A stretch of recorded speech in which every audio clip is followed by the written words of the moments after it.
जो काही मतदारसंघांचा आकडा आहे 50% वरती जे आकडे समोर येत आहेत, त्यापैकी टीएमसी 119 तर भाजप 122 सारखा मोठा आकडा पश्चिम बंगालमध्ये भाजपनं गाठल्याचा पाहायला मिळतोय. अर्थातच टीएमसी आणि ममता बॅनर्जी यांच्यासाठी हा मोठा धक्का मानला जातोय.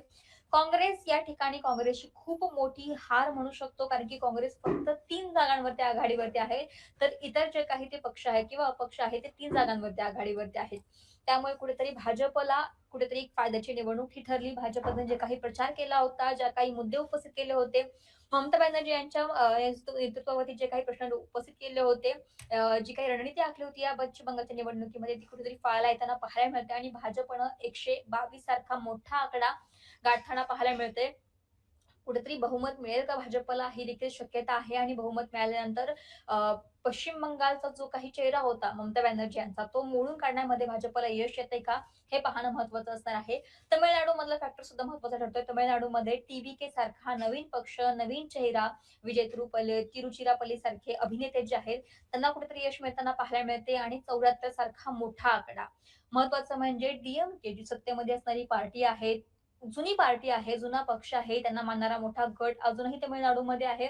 ह्या सगळ्या गोष्टी असतात. म्हणजे एडीएमके ज्याचं मोठं आव्हान टीव्हीके समोर होतं. विरोधी पक्ष असला तरी सुद्धा तामिळनाडू आणि एडीएमके सारखे मोठे आणि जुन्या पक्षांचा रेकॉर्ड जो आहे तो टीव्हीके ब्रेक करताना पाहायला मिळते. आकडेवारी आपण पाहूयात. 234 पैकी 169 आकडेवारी जी आहे जागांची ती समोर येते तामिळनाडूमधून. तिथे डीएमके 51 जागांवरती, एडीएमके 44 जागांवरती, तर टीव्हीके 74 जागांवरती आघाडीवरती आहे. खूप मोठं यश मानता येईल टीव्हीके हे एखादी सत्ता स्थापन करणार का? की आणखीन इतर कोणाची मदत घेणार? हे सगळं पाहणं महत्त्वाचं असणार आहे. परंतु विजय तिरुचिरापल्ली यांच्यासाठी हे खूप मोठं यश मानता येईल, कारण की पहिल्याच निवडणुकीमध्ये एवढं मोठं घवघवीत यश मिळवणं अर्थातच कौतुकास्पद मानलं जाईल. इकडे आसाममध्ये भाजपला स्पष्ट असं बहुमत मिळाल्याचं पाहायला मिळतंय.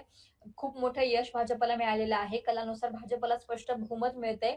आकडेवारी जर आपण पाहिली तर आसाममध्ये अ, 90 जागांची आकडेवारी जी समोर आली होती त्यापैकी 70च्या वर जागांवरती भाजप हे आघाडीवरती आहेत.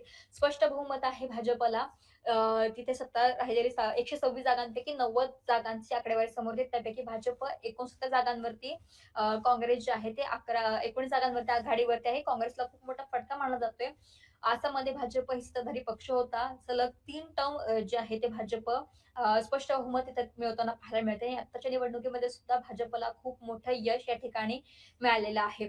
आसाममध्ये. पुदुचेरीमध्ये आपण पाहिलं तर पुदुचेरीमध्ये सुद्धा जे आहे 30 पैकी 29 जागांची आकडेवारी समोर आली आहे. तिथे सुद्धा भाजपला स्पष्ट बहुमत मिळताना पाहायला मिळते. भाजप हे 22 जागांवरती आघाडीवरती आहे, तर काँग्रेस फक्त 9 जागांवरती आघाडीवरती आहे.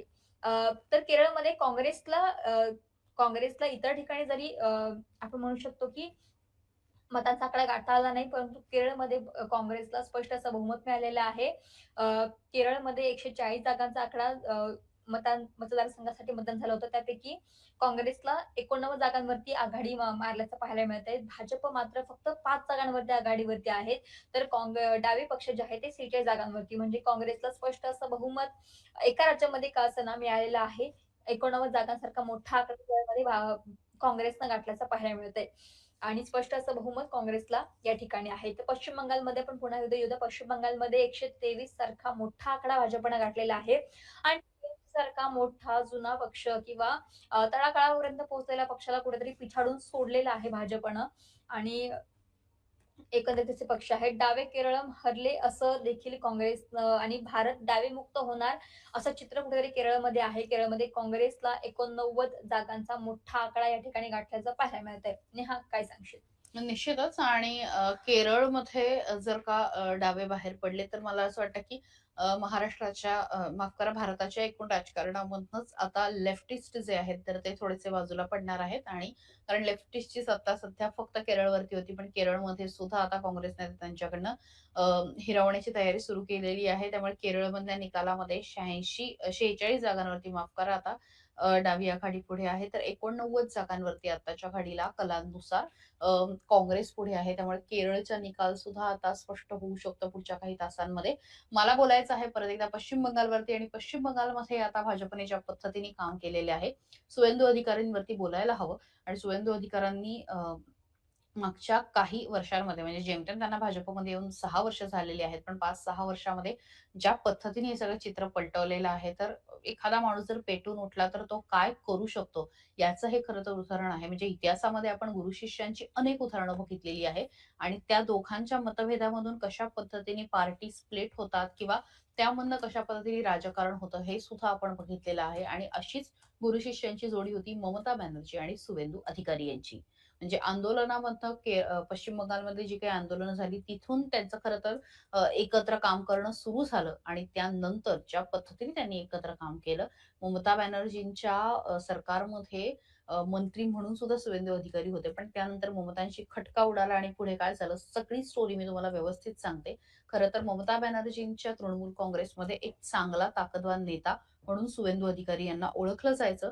तुम्हाला जर माहिती असेल तर ममता बॅनर्जी यासुद्धा काँग्रेसमध्ये होत्या. त्यानंतर काँग्रेसशी जेव्हा त्यांचे मतभेद झाले, त्यानंतर त्यांनी तृणमूल काँग्रेसची स्थापना केली आणि सुवेंदू अधिकारी यांच्याबद्दल जर पार्श्वभूमी सांगायची झाली, तर एका अतिशय बलवान कुटुंबामधनं ते येतात. त्यांचे वडील सुद्धा प्रभावी नेते होते. अ, त्यांचे वडील सुद्धा आमदार, खासदार राहिलेले आहेत. त्यामुळे घरामधनं नाही म्हटलं तरी एक राजकीय वारसा होता. आता ममतांसोबत सुवेंदू जोडले गेले याचं कारण म्हणजे जी काही आंदोलनं झाली, विशेषतः तुम्हाला जर आठवत असेल तर अ, 14 मार्च 2007 ला जवळपास 14 आंदोलकांचा मृत्यू झालेला होता आणि ते होते नंदीग्रामच्या बाबत जो तो प्रोजेक्ट होता, तर त्याच्या विरोधामध्ये आंदोलन केलं होतं. त्या प्रोजेक्टला विरोध होता आणि त्या काळामध्ये पोलिसांनी जे काही हिंसाचार झाला, तर त्याच्यामध्ये 14 लोकांचा मृत्यू झाला आणि तृणमूल काँग्रेसने तो जो मुद्दा होता, तो मोठ्या प्रमाणावरती उचलला होता आणि त्यावेळेस डाव्या आघाडीचं सरकार होतं, लेफ्टिस्ट आघाडीचं सरकार होतं त्यावेळी आणि त्या सगळ्या मुद्द्यानंतरच खरं तर ज्या निवडणुका झाल्या, त्यानंतर 2011 मध्ये तृणमूल काँग्रेस जे आहे ते सत्तेमध्ये आलं आणि या संपूर्ण आंदोलनामध्ये जे लोकं पुढे होते, जे चेहरे पुढे होते, त्यामध्ये सुवेंदू अधिकारी हे एक महत्त्वाचं नाव होतं. त्यानंतर अधिकारींची ताकद चांगल्या पद्धतीने वाढली. ममता बॅनर्जींचे एक अत्यंत विश्वासू सहकारी, जवळचे सहकारी, किचन कॅबिनेटमधले सहकारी म्हणून त्यांना ओळखलं जाऊ लागलं. पण असं म्हणतात ना, की राजकीय परिस्थिती ही कायम तशीच राहत नाही. त्यामुळे समीकरणं बदलत गेली. ममता सत्तेमध्ये गेल्या. आता त्या म्हणजे चौथ्यांदा खरं तर मुख्यमंत्री पदाच्या शर्यतीमध्ये आहेत आणि 2011 पासून सलग सत्तेमध्ये राहिल्या. पण जसे-जसे वेगवेगळे लोकं येत गेले, तशी-तशी शुवेंदू अधिकाऱ्यांची जी फर्स्ट पोझिशन होती, ती थोडीशी मागे-मागे होत गेली. विशेषतः अभिषेक बॅनर्जी जे आहेत, ममता बॅनर्जी यांचे भाचे म्हणून ओळखले जातात. तर ते आले. त्यानंतर राजकीय काय म्हणतात रणनीतीकार असलेले प्रशांत किशोर जे आहेत, तर ते सुद्धा या सगळ्या चर्चेमध्ये आले आणि शुवेंदू अधिकारी हे मागे पडत गेले. त्यांची ताकद जी आहे ती कुठेतरी मागे-मागे पडत गेली आणि अर्थात मनामध्ये ते कुठेतरी खच्चीकरण होत होतं. स्वतःची जी पोझिशन आहे, स्वतःची जी स्थान आहे, ते जेव्हा अशा पद्धतीने डळमळीत होतं आणि विशेषतः राजकारणामध्ये डळमळीत होतं. महत्त्वाकांक्षा असणाऱ्या लोकांचं जेव्हा स्थान डळमळीत होतं, तेव्हा ते मोठा निर्णय घेतात आणि 2020 मध्ये शुवेंदू अधिकारी यांनी सुद्धा मोठा निर्णय घेतला आणि थेट मंत्रिपदाचा राजीनामा देत भारतीय जनता पक्षामध्ये प्रवेश केला. त्यावेळी भाजपकडे सुद्धा एक चांगला चेहरा किंवा एक मोठा चेहरा पश्चिम बंगालमध्ये नव्हता. जे काही चेहरे होते ते सगळे ममता बॅनर्जींकडे होते. मात्र ममतांच्या कॅम्पमधनं बाहेर पडून त्यांच्याच विरोधामध्ये उभं ठाकण्याचं हिंमत जी आहे ती शुवेंदू अधिकारींनी दाखवली. 2021 मध्ये याचा थेट निकाल बघायला मिळाला आणि नंदीग्राममध्ये त्यांनी ममता बॅनर्जींचा धक्कादायकरित्या पराभव केला. 1956 मतांनी ममता बॅनर्जी यांचेच शिष्य असलेल्या शुवेंदू अधिकारींनी त्यांचा पराभव केला. अर्थात ममता या त्यावेळेस त्यांना प्राबल्य होतं आणि मताधिक्य म्हणण्यापेक्षा सरकारमध्ये त्यांचं स्वतःला चांगली मतं होती, चांगल्या जागा आलेल्या होत्या. त्यामुळे त्या मुख्यमंत्री झाल्या, पुढे भवानीपूरमधनं निवडून आल्या. पण असं असलं तरी जो माणूस त्यांच्या पक्षातनं मागच्या वर्षी बाहेर पडला होता, त्याने पुढच्या वर्षी पक्षातल्या प्रमुख व्यक्तीला पराभूत केलेलं होतं आणि याबाबत शुवेंदू अधिकारी यांची विशेष नोंद घेतली गेली. 2026 मध्ये हा जो संघर्ष होता ममता विरुद्ध शुवेंदू अधिकारी, हा अधिक तीव्र झालेला बघायला मिळाला. विरोधी पक्षनेते होते शुवेंदू अधिकारी, भाजपने त्यांना चांगली ताकद दिलेली होती आणि त्यानंतर आता भवानीपूरमध्ये सुद्धा ममतांच्या विरोधामध्ये शुवेंदू अधिकारी उभे ठाकलेले आहेत आणि गेले 2 तास, दीड तास जे काही मी हे सगळे कल बघतेय त्याच्यामध्ये मागे-पुढे हे सगळे कल येतायत. विशेषतः अत्यंत काटेकी टक्कर भवानीपूरमध्ये होतीये आणि ममता बॅनर्जी यांनी सातत्याने अधिकारी यांना बंगालच्या बाहेरचा म्हणवलं. आउटस्कट म्हणवलं, तर शुवेंदू अधिकारी हे स्वतःला सातत्याने भूमिपुत्र म्हणत तृणमूल काँग्रेसच्या कामावरती त्यांनी भ्रष्टाचाराचे अनेक आरोप केले आणि अक्षरशः आपण म्हणू शकतो की राळ उठवण्याचा प्रयत्न जो आहे तो शुवेंदू अधिकारी यांनी केला.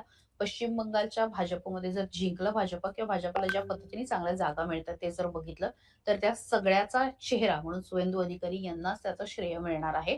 आणि जर भाजपला बहुमत मिळालं तर मुख्यमंत्री पदाचा स्पष्ट चेहरा हे शुवेंदू अधिकारी असणार आहे. महाराष्ट्रातील सर्व बातम्यांचे विश्वासार्ह व्यासपीठ, सकाळच्या सर्व सोशल मीडिया प्लॅटफॉर्मला लाईक, फॉलो आणि सबस्क्राईब करा. तसंच सर्व नोटिफिकेशनसाठी बेल आयकॉन प्रेस करायला विसरू नका.